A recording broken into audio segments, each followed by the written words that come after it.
Baik, Assalamualaikum warahmatullahi wabarakatuh. Perkenalkan, saya Adna Asri Aisyah dengan NIM 24050090008 dari Program Studi Pendidikan Teknik Informatika dan Komputer. Jadi pada video kali ini saya akan menjelaskan mengenai bagaimana sih saya membuat langkah-langkah dalam manajemen proyek. Nah, di sini latar belakangnya yaitu saya akan membuat sebuah manajemen untuk usaha laundry ya. Jadi banyak usaha laundry yang masih dikelola secara manual, mulai dari pencatatan pesanan sampai dengan pengelolaan data pelanggan. Nah, padahal cara ini tuh sering membuat proses itu jadi tidak lebih efisien. Karena itu, di video ini saya akan menjelaskan bagaimana manajemen proyek digunakan untuk merancang dan juga mengembangkan sistem laundry yang terstruktur, efektif, dan juga siap untuk digunakan. Nah, waktu kemarin saya sudah mengenal apa itu Microsoft Project, kemudian sudah belajar mengenai setting kalender, sampai dengan yang terakhir itu adalah overall. Itu namanya overall location.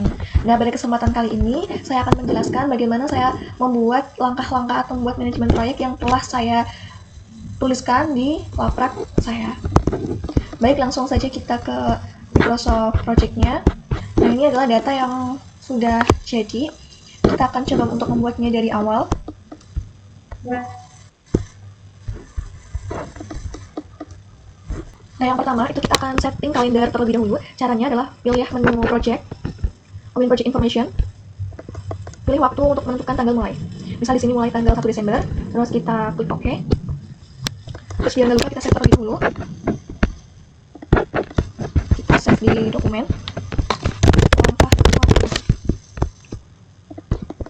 Untuk menyeting kalender, kita pilih project, berbagai project ini, lalu change working time. Kita pilih type work week, klik tombol detail untuk mengatur jam kerja. Sini kita atur, misal dimulai dari Senin. Jika dalam proyek terdapat hari libur, maka dapat kita setting pada tab exception. Contohnya adalah hari Sumpah Pemuda, misal. Kalau enggak, misal hari libur karena bulan Desember, tanggal 22. Jika sudah selesai, kita klik OK. Cek kembali pada pengaturan kalender pada menu project, lalu project information. Nah, tadi kita mulai tanggal 1.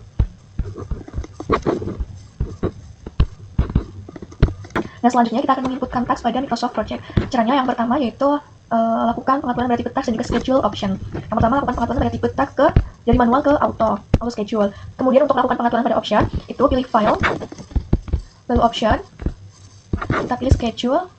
Setelah itu, kita beri centang pada new task or effort driven. Selanjutnya, klik OK. Lalu kita menginputkan task atau aktivitas yang dirancang di WPS kita. Caranya, kita inputkan saja di sini nama-namanya.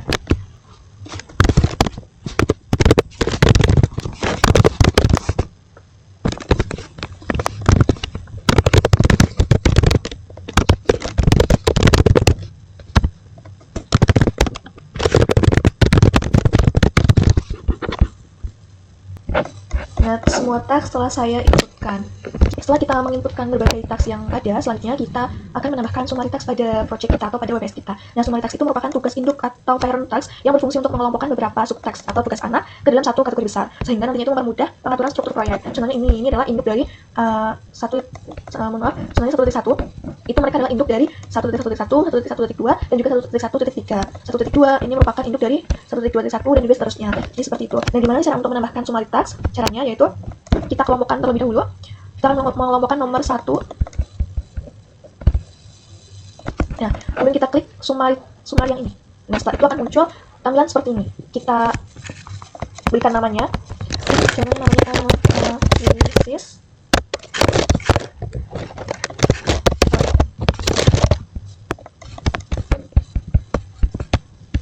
Berikan nomor terlebih dahulu 1.0.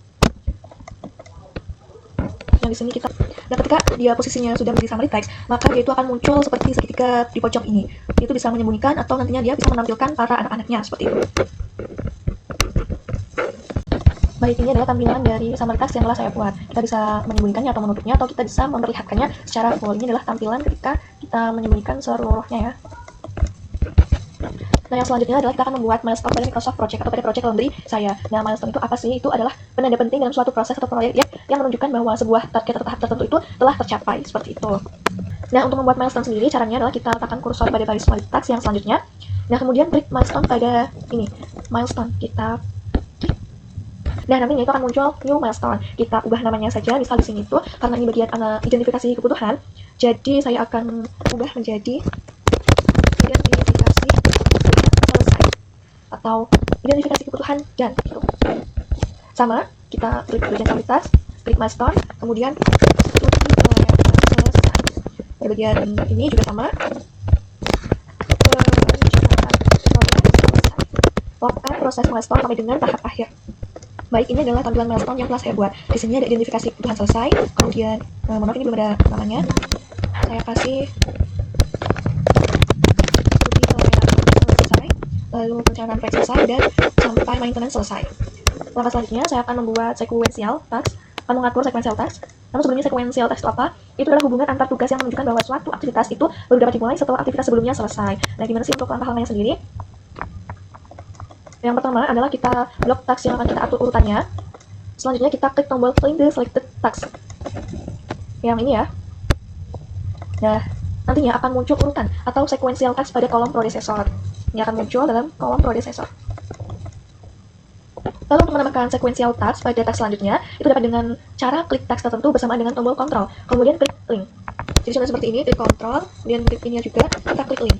Nah, maka yang di analisis biaya itu dia akan bekerja setelah analisis masalah pada semua itu sudah dikerjakan, seperti itu. Kemudian membacanya yaitu observasi proses laundry itu baru akan dilaksanakan ketika wawancara stakeholder itu sudah terlaksana. Kemudian analisis masalah pada sistem lama itu baru akan dilaksanakan ketika garis keempat ini yaitu observasi proses laundry telah dilaksanakan, seperti itu. Lakukan hal tersebut hingga task ke maintenance.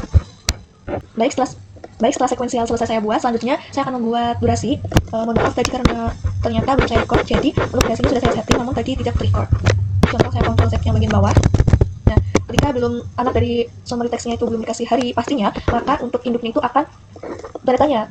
Ketika kita sudah memfikskan untuk anaknya, contoh ini kita kasih 1 hari, nah maka summary text-nya itu akan berubah, jadi tidak ada tanda tanyanya.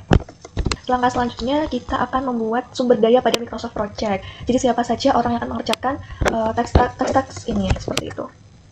Caranya itu kita klik view, kemudian resource sheet. Nah, kita akan diarahkan ke halaman resource sheet. Nah, kita ketikkan nama sumber daya yang sekiranya itu kita butuhkan, kemudian nanti tipenya ada apa. Contoh di sini Project Manager itu tipenya work. Nah, di sini sebenarnya ada material dan juga cost, kita sesuaikan saja. Selanjutnya di sini saya